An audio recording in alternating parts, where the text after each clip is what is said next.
Pageant Atterbury downtown at the Hudson Site would tell us Detroit. Developer Dan Gilbert and Detroit Mayor Mike Duggan had these words. So we're here today to break ground, and when we gather here again to cut a ribbon, you're going to see a beautiful glass building with a residential tower going up 58 stories.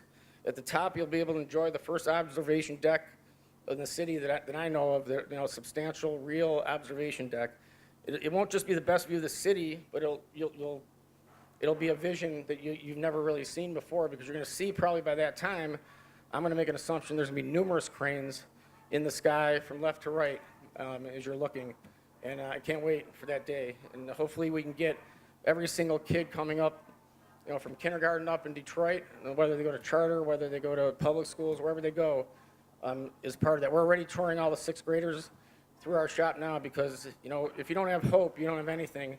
But I really, truly believe that we have a lot of hope right now. We are going to have the largest building in the city of Detroit. Detroit's finally going vertical, and instead of this site being a sign of our decline today, this site is a site of our recovery. Congratulations to everybody that's involved. Dan, how's it feel? I mean, this is a long process to make this happen. Yeah, it's sort of surreal, and it's just great seeing everybody here from so many places that played so many sort of roles. I mean, what goes into something like this is even more than I, realized. And we took our time. We took our time to make sure we got it right. We'll never know for sure until it's there, but I feel pretty good about it. We know you're committed to the city of Detroit. Can you give us some ideas of how you're going to fold the entire community into these projects and just make the city stronger?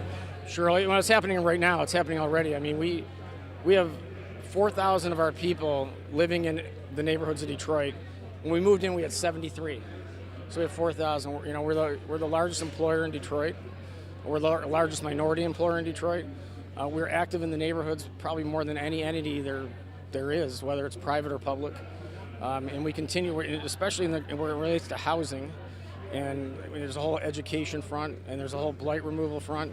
And we're keep ramping that up because, this is sort of mission for us. We like to call ourselves a more than profit versus just a for-profit, which doesn't mean we don't make profits.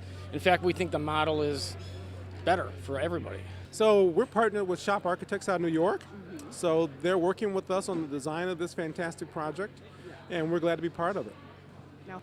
Now the collaboration with the Bedrock family, how were you able to do that? I think it's because we've done a good job, and the projects that we worked on have been large and small.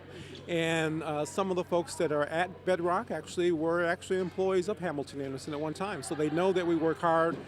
We always want to do a good job at design, and we're dedicated and we get the job done. As mentioned earlier, the former Hudson's building was torn down in the late 90s, and the new Hudson structure is scheduled to be finished in 2021. Pageant Atterbury, tellusdetroit.com.